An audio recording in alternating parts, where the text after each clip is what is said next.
Hello, can you say hello in the chat, please? And say where you are watching this webinar from. Mention the city where you are. Say your name and the city where you are. And welcome to this webinar on getting the most from every moment of learning.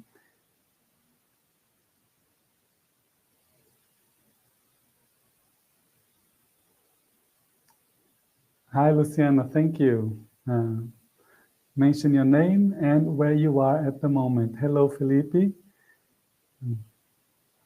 Hello. So, first of all, while I wait for you to tell us where you are at the moment, I would like to thank Disal for this opportunity and for inviting Cambridge once again to be here to talk about integrated learning and assessment. So in this session on getting the most from every moment of learning, we are going to give you an introduction of integrated learning and assessment, and throughout the session, I will be referring to integrated learning and assessment as ILA, yeah, because it's the acronym that we use and it makes it easy, yeah, easier for us. So for this session today, we are going to cover the following points. First of all, we are going to try and answer the question, what will you know after this session? You will know what ILA is and why ILA is worth implementing. You will also know how to get started with ILA, and we have great resources to share with you. And what will you do after this session? Well, after this session, I'm going to invite you to download our ILA resources. There's loads that you can use to implement in your classes. And another thing that you will do after this session is hopefully to start implementing some integrated learning and assessment ideas so that you can get the most from every moment of learning in your classes, yeah? Well, I have here a diagram that focuses on the purposes of assessment. And if you look at the diagram, the idea here, if you look at the horizontal line, this relates to an academic year, for example, or perhaps the length of a language program, yeah? Or maybe the length of a semester or a year. What I'd like to do is, if you look at the boxes and the numbers, what is the purpose of the assessment in each case? If you look at box number 1, what is the purpose of this assessment? If you look at box number 3, what is the purpose of this assessment? How about box number 5? Can you type in the chat what you think the purpose is?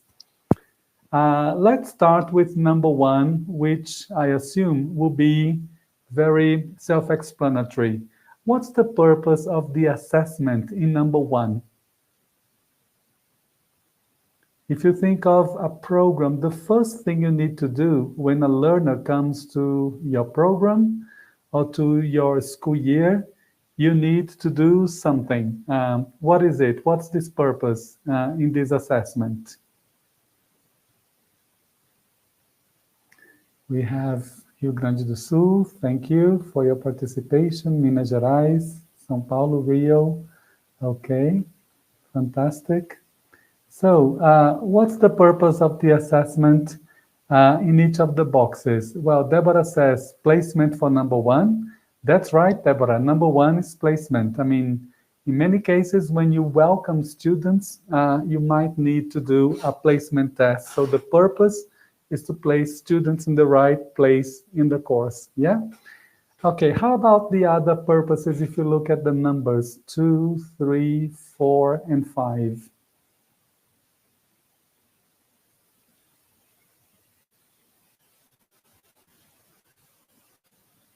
So we have placement, yes.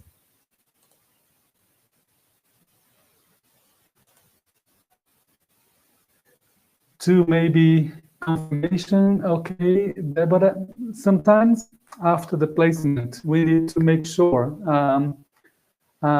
we understand how much students know. Yeah, you have placed them in the right um, level, for example, or stage in the course, but then you might want to investigate a bit more for that specific level. So here is another clue. But you can type another number, yeah, there, and maybe contribute with a different purpose. If you look at numbers 3 and 4, for example, and how about number 5? Think of the reasons why you do assessment at different moments, yeah, in your program or throughout the academic year in your school.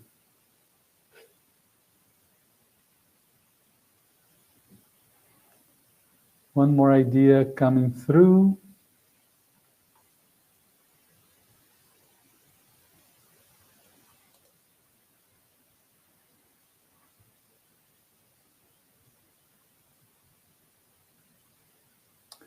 Yeah, Deborah says continued assessment. Well, that's along those lines, really. That's true. Fantastic. Thanks for the contribution. If you look at the diagram here, we have different moments where we do assessment, but we do assessment for different purposes. Yeah. So, for example, we might want to do assessment at the very beginning when we welcome learners just for a placement purpose. We want to check how the students will fit into the course, yeah? Then, once students are already in the course, we might want to do assessment with a diagnostic purpose. We want to diagnose how much students know about something, or maybe related to a language area, for example, or you might want to diagnose how much students know about a topic that you have in your program, in your course book, for example.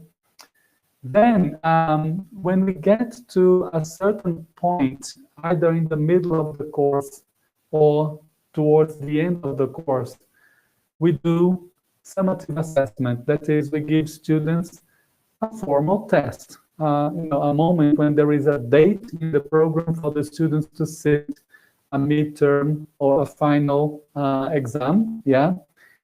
We might also want to do assessment for certification. So this is one of the areas that Cambridge works with. We work with language certificates, with qualifications, yeah? And we give students this international proof of knowledge, the proof of the level that they achieved at this point in time, yeah? But also, you will see a number of vertical lines throughout the program when we do assessment for loads of reasons. Yeah, it's not summative, it's not diagnostic, but we do formative assessment. That is, we do assessment to make sure that students are learning something right here, right now. When we think about this formative assessment, we are not waiting until the midterm or the end of term tests to check how much students know. It's about what we can do here, now, with things that we are focusing on and giving the students opportunities to do self-assessment, for example, or peer assessment. And we also give students feedback as a result of this. So assessment has a range of purposes, as you can see from the diagram. And when we think about integrated learning and assessment, or ILA, we are talking about moments throughout the lesson, throughout the program, where we can give students the opportunity to check how much they know and to give feedback. And together with the feedback, we give students some action points as well. So integrated learning and assessment is about those moments of assessment throughout the program, yeah? And it can happen in any lesson at any time so that you can make the most from every moment of learning, yeah? In other words, what is integrated learning and assessment? What is ILA? I need your contribution now again in the chat. So I'm going to give you a scenario. We have, for example, a language teacher, and this language teacher is also a sports coach. Think about the teacher and the coach.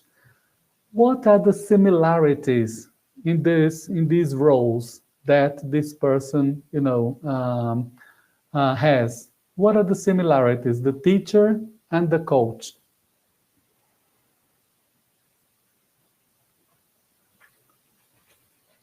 What happens, in the teacher's job and in the coach's job that, is similar? What do they do to the students or to the athletes they are working with?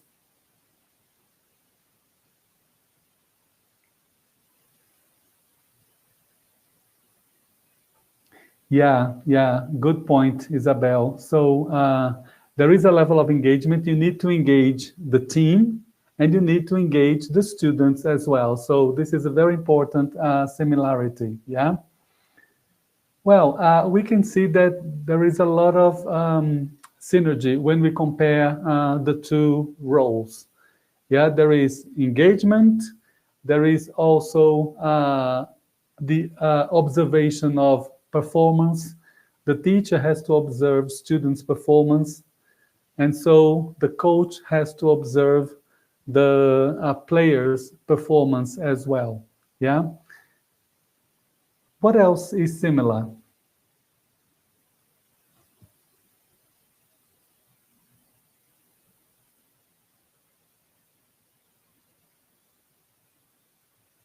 We see, for example, that in the case, yes, good point, Naira. They both teach skills, yeah? So players need, specific skills, whether, they want to score goals or to hit the basket, yeah, they need certain skills for that. So do students, yeah, because they need skills to be able to communicate, whether they are speaking or writing, or in the case of understanding messages, develop skills to read and to listen more effectively. Any other similarities?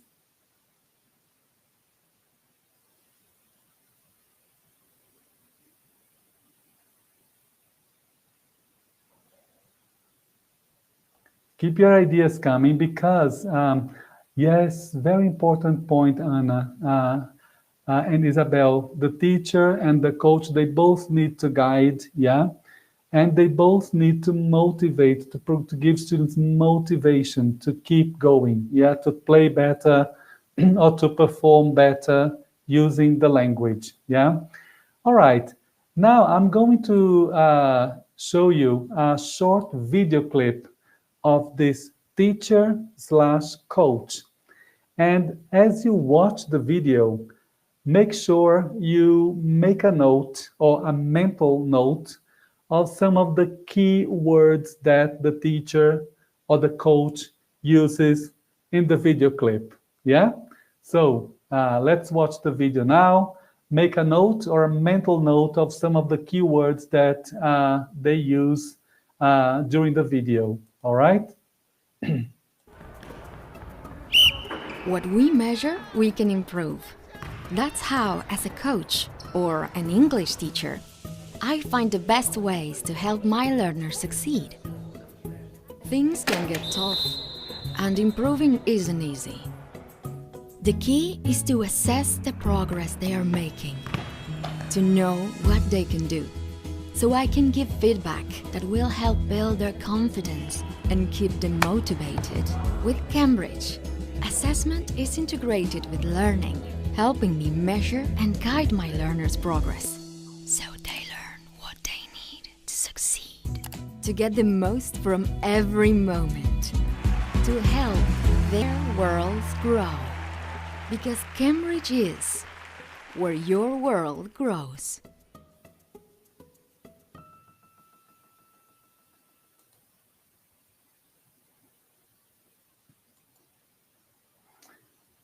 Okay, what were the keywords that you could grasp from the video? Yeah, good point. Good point. Yes, measure, improve. Um, yes, yes, good. Yes, yes, fantastic. Good, good feedback as well. Great. Well, I can see that it was very easy for you to grasp, so many important words when we talk about integrating learning and assessment. Now I have another task for you. This is something that we hear on the video, right? But there are some words missing. So let's think about the first 5 words here. The key is to blah, blah, blah, the blah, blah, blah, they are blah, blah, blah. What do you think are the missing words here in the gap?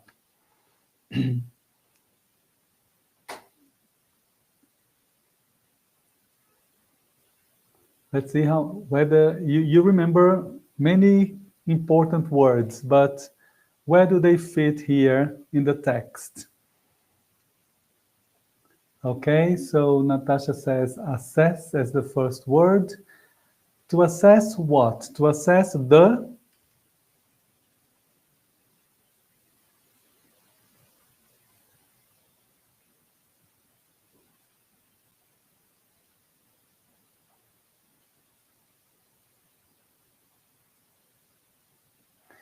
probably progress. Assess the progress. Yes, yes. Okay. They are to assess the progress. They are what?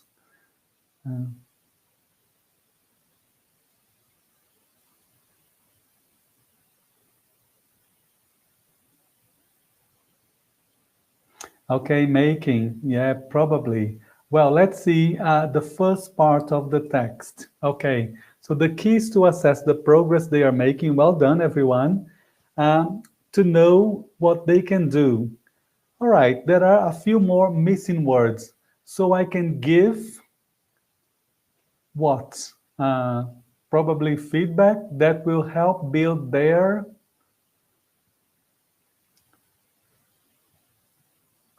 and keep them. Okay, so there are some options here. Confidence, maybe confidence, feedback, confidence, and keep them motivated. Well, let's see if it's true. Okay, so the key is to assess the progress they are making to know what they can do. So I can give feedback that will help them build their confidence and keep them motivated. So thank you for participating. So this is overall what ILA is all about, assessing progress, students knowing what they can do, but also building confidence and keep them motivated. Yeah, when we think about integrated learning and assessment, we have 2 very important elements here. It's important that we use means to collect evidence of progress. No, maybe formal and informal ways to explore how learners are meeting the learning objectives. And we give them actionable feedback based on the evidence that we collect. So actionable feedback looking at the learner's strengths and areas for improvement, and then giving them guidance for what to do next. In other words, we have those very important pillars here, but those 2 are not alone. In order for us, for example, to collect evidence of progress, we need to be aware of the learning objectives, yeah? So we need to understand what this indication is. We need a clear indication of what it is to be learned, yeah, against which progress can be shown. So we cannot gather no good evidence of progress if we do not consider the learning objectives. And in the same way, feedback is not fully complete if we, just mention areas of improvement, but we don't give learners specific follow-up activities. So we need actionable feedback together with tailored follow-up. That is, follow-up activities matched to identified learners' needs. Yeah. So those are the four pillars of integrated learning and assessment, and they work very well together, just like a cycle. So we are thinking here about, formative assessment happening throughout the semester, happening right here, right now in the lesson, making sure that we and learners are aware of learning objectives so that we can collect evidence of progress, provide actionable feedback with tailored follow-up. So when we think about ILA, those four pillars are very important because they are the four pillars of classroom practice, yeah? And there needs to be a very clear alignment of curriculum, assessment, but also professional development for us teachers, yeah? It's the golden thread that makes everything work together. We need to align the curriculum and we need to make sure that we assess what's in the curriculum to be fair to learners above all. But also assessment involves a number of practices that we can embrace and implement in our practices. For many teachers, assessment is about giving a test, but no, there are many more things to assessment, which is not just the end of term or midterm test. Yeah. So let's look at a quote from one of our specialists. Yeah. When they talk about the core elements of ILA, they say that assessment tasks truly become learning tasks if they share the same high-level learning objectives as the course of study. So there is no mismatch between classroom learning and assessment. So we cannot, decide to assess something that is not part of our classroom practice. Yeah, so everything has to be clearly aligned. And one last thing about assessment is that it's important that we look at learning and assessment with a change of mindset. But it's not only the mindset of the teachers, right? But it's also the mindset of the learners, of the school leaders, and the parents as well. Um, because when we think about assessment, there is an element of culture, yeah? For Brazilians, for example, assessment is only a test, or assessment is only vestibular or Enem. But assessment can be many things if we go back and refer to the diagram that I showed at the beginning. We have many purposes. We can do assessment for placement purposes, diagnostic purposes, summative assessment, certification, and formative assessment as well. Yeah. Another quote that we have here from our specialists is that the integration of learning and assessment at both the institutional and classroom levels is united by a common feature, the intention to promote learning at every opportunity. This is apparently simple, but look at what it says at the beginning, the integration of learning and assessment at two different levels, classroom level and institutional level. So school leaders, coordinators, and teachers need to discuss the assessment or practices or the desired assessment practices. So there is an alignment, yeah? Alignment of principles, and that will generate an alignment of mindset as well. And you will be able to access a very important resource that I'll be sharing in a moment, which is this white paper or this short article on getting the most from every moment of learning. So this has the rationale and the research behind integrated learning and assessment, and what Cambridge has been doing to help teachers, to support teachers to promote ILA in their classes. Yeah. So, why is ILA worth implementing? Why are we discussing this and talking about this and sharing resources?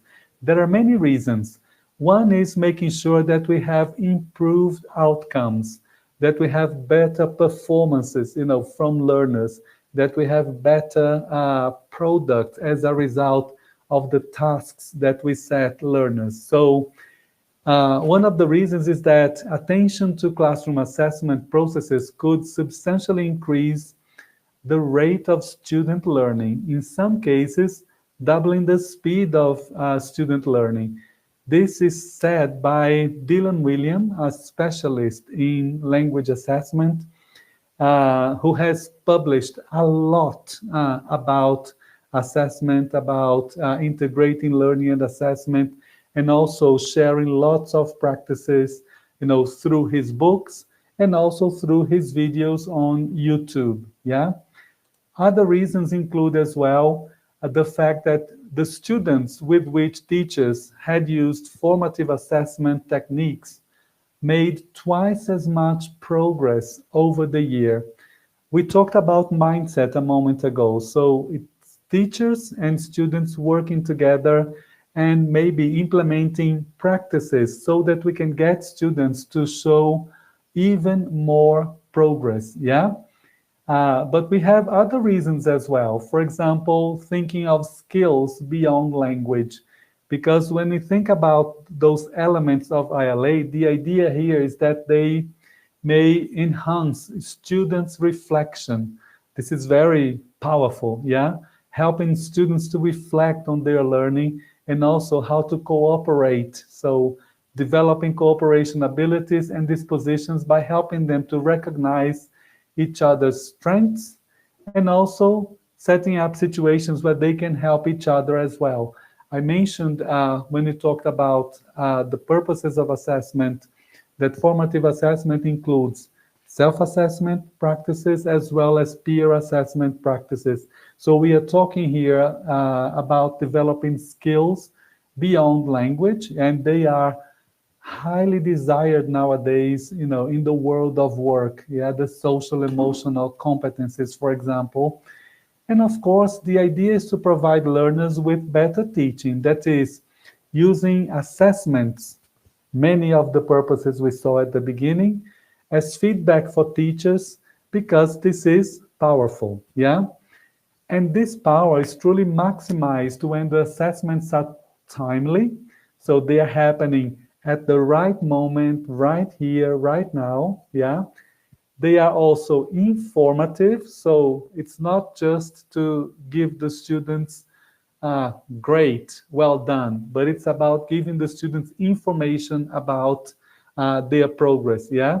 And also related to what teachers are actually teaching. There are keywords here to bear in mind: timely, actually teaching. So it's assessment about what's happening right here, right now, as I said at the beginning. Yeah. So these are some of the reasons why it's important to implement integrated learning and assessment in your classes. And then a key question that we get from teachers is, all right, this is really important theory, but how can I start integrating learning and assessment? Well, let's go back and recap on the 4 pillars of ILA. We need to make sure that we have very clear learning objectives, but also making those learning objectives clear to learners as well. We need to collect evidence of progress so that we can provide actionable feedback. And together with this feedback, we give students specific follow-up activities that will address their needs. Yeah. Let's do it bit by bit. So let's start with learning objectives. That is the clear indication of what it is to be learned against which progress can be shown. Speaking of learning objectives, I'm going to show you a page of a course book and a question as well. So look at the page in the course book and look at the questions on the left. What's the learning objective for this page? And what are the success criteria? So I'm going to give you some time to read through the page to answer the questions using the chat. Yeah? What's the learning objective and what are the success criteria?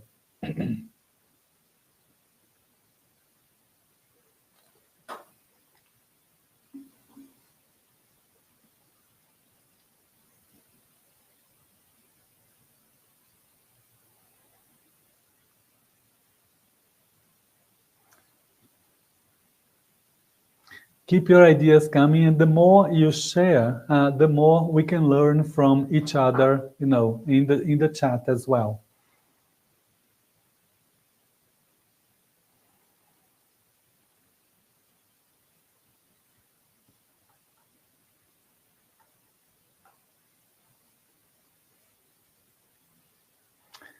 Good point, Natasha. Good point. Yes. So the learning objective is exactly that, to be able to write a description of the favorite place in the neighborhood. That's the learning objective of the page, yeah? What about success criteria? Do we have success criteria provided here? Success criteria relates to how well students did what they were supposed to do.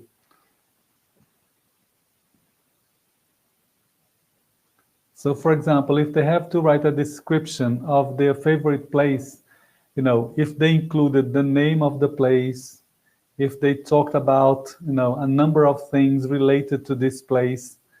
So, do we have success criteria? Yes or no?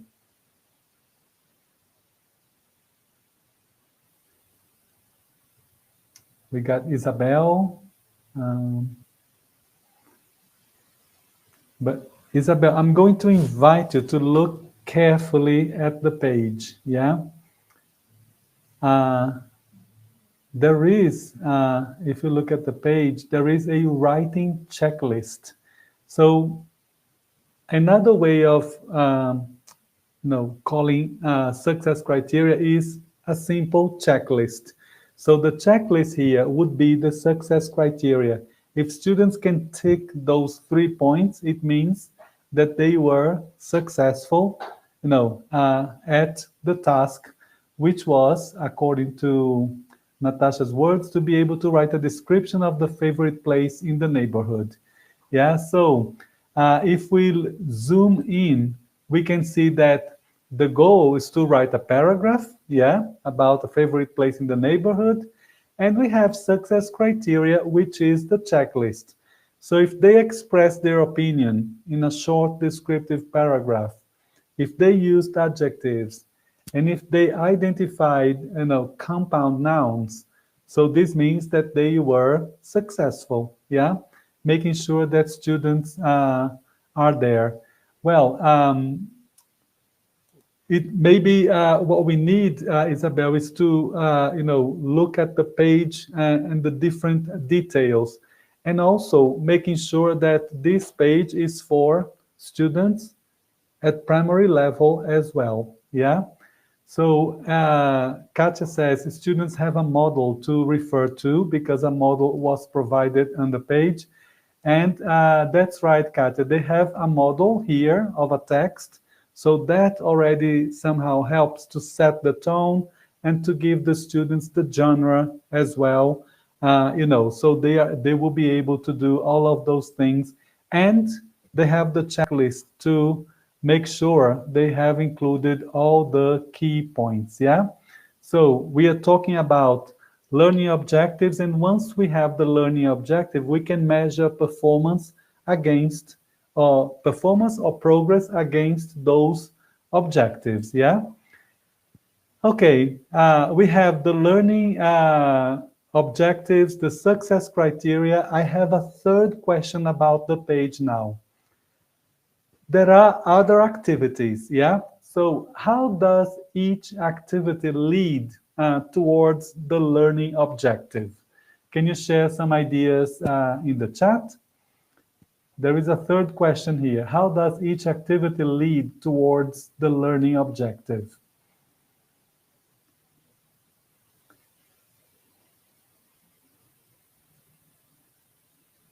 Yeah. We have a model, yes, and the model will help students to achieve the objectives. And Isabel, this page follows an approach to writing, which is product writing, where students learn to write by looking at a model, yeah? But we have other activities here too. For example, activity one, activity two, how do they lead towards the learning objective?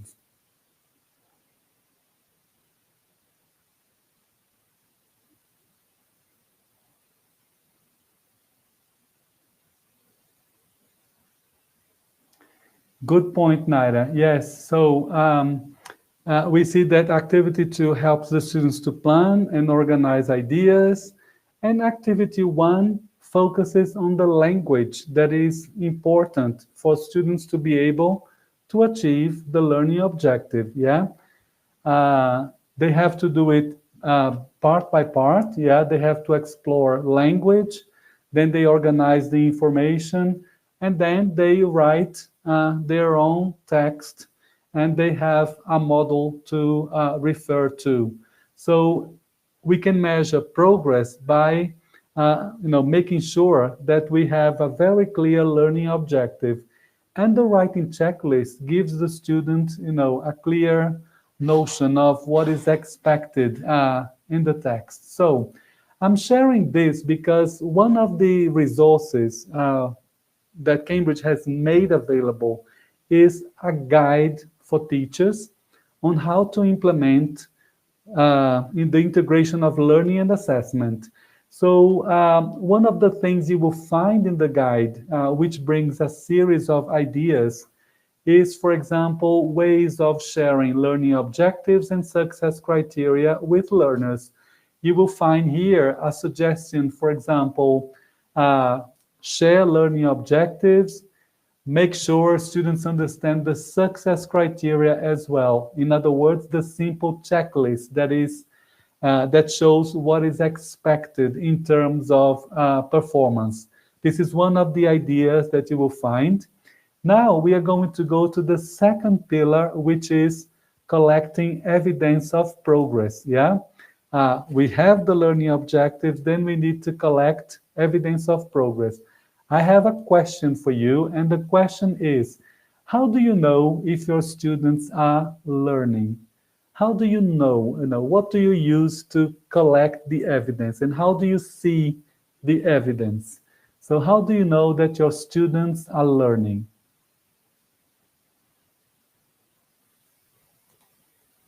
What do you do to make sure you see the evidence?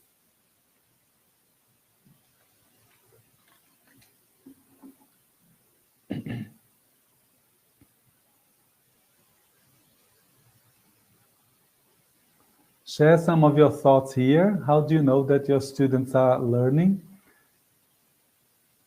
What is your strategy to see the evidence?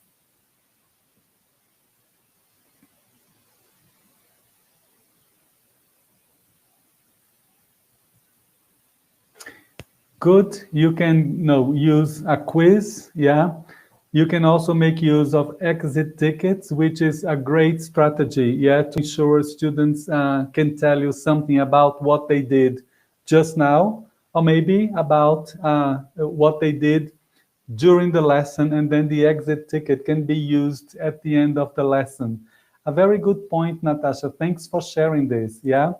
Well, when we think about collecting evidence of progress, we can monitor students. So while they are performing the task, you are walking around checking that they are on task, or maybe you can check the level of support some students might need. Yeah.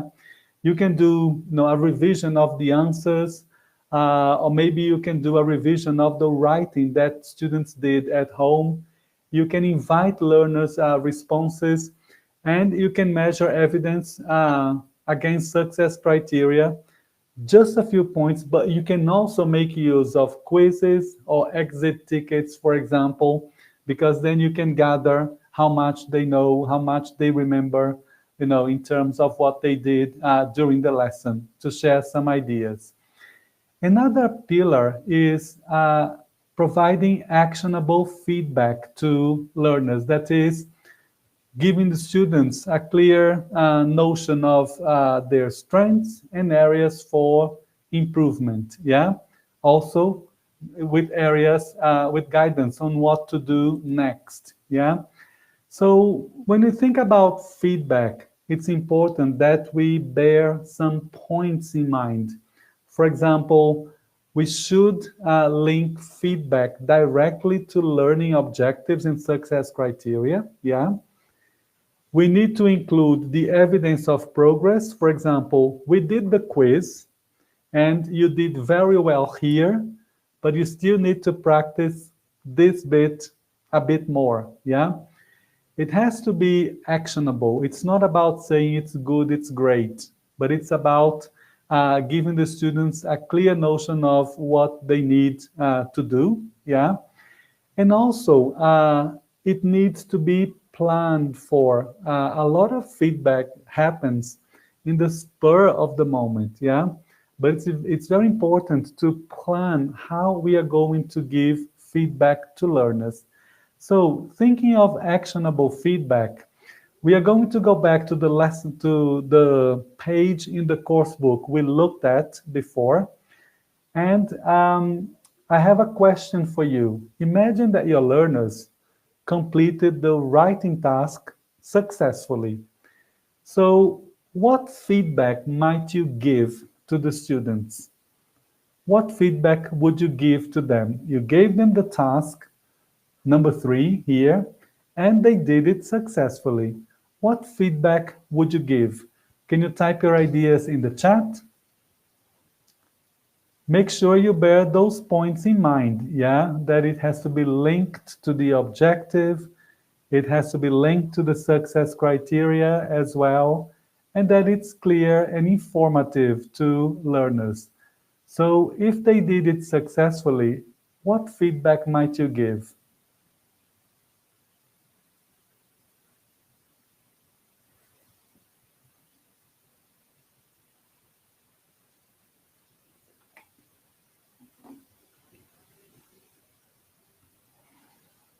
Any ideas?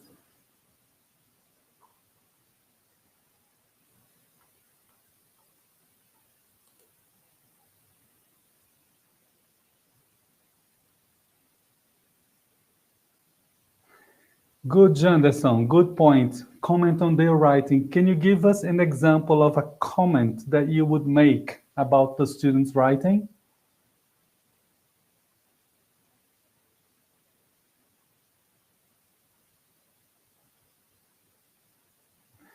Good, Luciana. Saying what they have done well. Can you give us an example of something you would say to students in the actual words? What actual words would you use to give feedback to learners in terms of what they did well?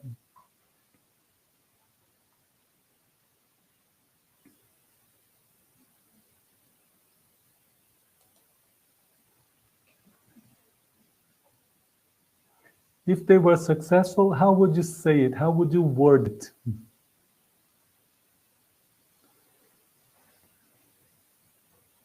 Janderson has very good comment. How interesting this place is. I would love to go there. I really like the way you use this and that to express your thoughts. Good point. Yes. So that's very interesting, Janderson, because you are reacting to the content, which is important. Yeah, there is content there, and it needs to be, addressed. Great job. You are able to make a creative description using the adjectives, compound nouns. So spotting the successes of the students in their production. Good point, Isabel. Yes, so this is the idea that we make feedback informative, clear, linked to objectives and success criteria, and avoiding feedback that is vague. For example, well done, great, good job, you're the best. It doesn't mean anything if you don't make it informative, yeah? So Natasha suggests a writing checklist together. So in order to see if they recognize their achievement. Great point, Natasha. One of the uses of success criteria or checklists is for the students, once they become used to using this or to seeing the teacher using this, they can use it together with, with a peer or for self-assessment as well. So this is another very important point, a great suggestion that you give as well. So I mentioned the guide to integrating learning and assessment that I'm going to share with you. The guide, as I said, has many ideas. One of them is about, doing or helping the students to develop the skills to do self and peer assessment. And one of the ideas, Natasha, is exactly what you say. So encourage students to be honest and specific in their feedback. And then they say get learners to share their assessments and their feedback with a partner. Exactly what you mentioned here. So this is one more idea from the guide on integrating learning and assessment that you'll be getting in a moment. Well, the fourth pillar is providing students with tailored follow-up, and that's linked to feedback, yeah? Feedback that is actionable. One of the things that the guide suggests is ways of reviewing and recycling language, yeah? So students could, for example, complete the unit progress test, or they could return to the task, yeah? And then they could do it again, or maybe they could do only a small part of it. Students look through the unit, lots of ideas, but in terms of having students complete unit progress tests, that is very important because course books usually bring the review unit, and you can direct students to specific tasks according to their needs as one of the ideas, yeah? Still thinking about tailored follow-up, I have a question for you. Imagine that you are using this course book here with your primary learners, and you think that your students are quite strong. They do things quickly, and they react very easily to what you propose. How can you make this more challenging for your learners? Because what you have here is easy for them. How can you make it more challenging? Conversely, imagine a situation where your students find the tasks here a bit challenging, yeah? They are not very strong. So how can you provide support for weaker learners? Think of the two scenarios. How can you make it more challenging if your students are very strong for those tasks? And how could you support weaker learners in case they find this challenging? Can you share some ideas in the chat? And that will help us consider ways of, providing follow-up activities that are specific for learners' needs. And it could happen in two cases: if learners are very strong or fast finishers, or if learners need support. What would you suggest for a group of learners that is particularly strong? How can you make it more challenging? And how would you provide more support? I'm sure you have a lot of experience to share with us in the chat.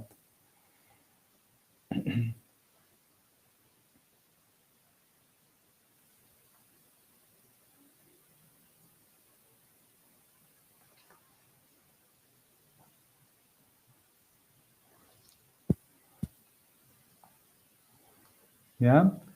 Keep your ideas coming because I have some more ideas to share with you. For example, to give tailored follow-up, you could make sure that strong students are challenged. And in the case of the course book that we have here, how can we make it more challenging? Yeah. Make sure that weaker learners are supported. Again, in the case of the lesson plan, how can we give support to weaker learners?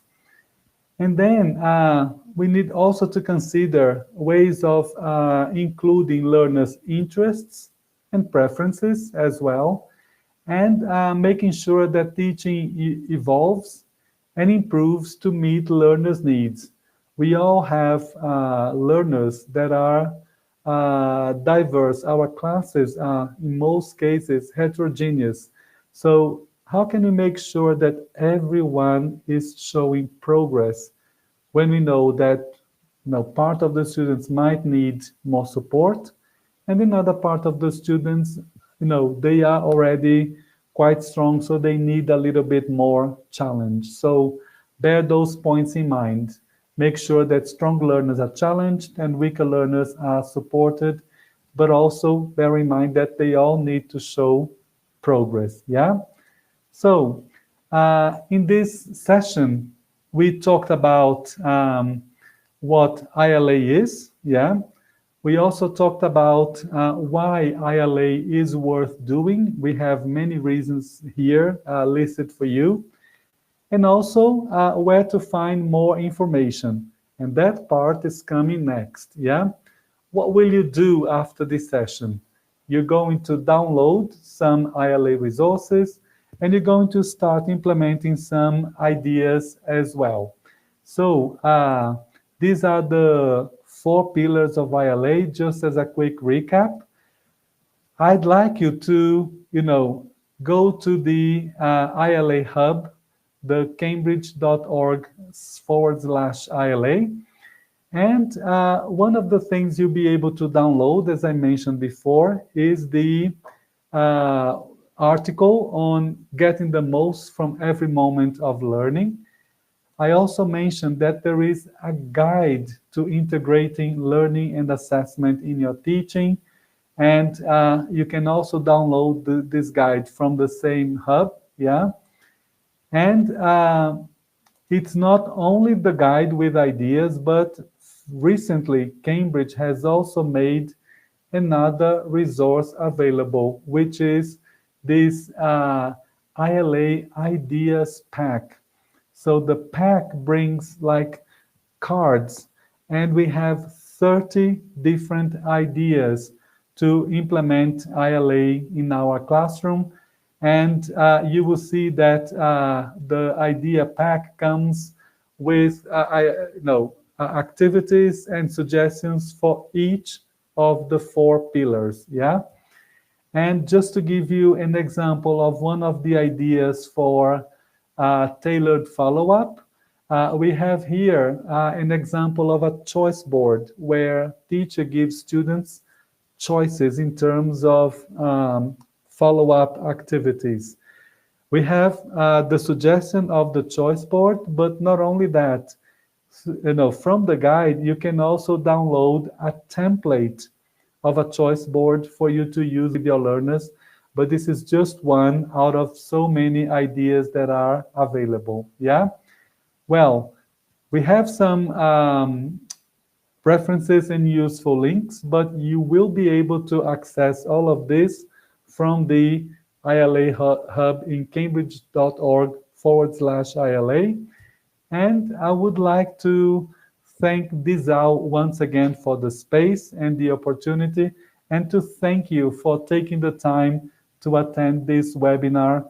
And once again, you can, download all of the resources we have talked about. And I wish you, lots of success with your ILA practices in your classes. Thank you very much.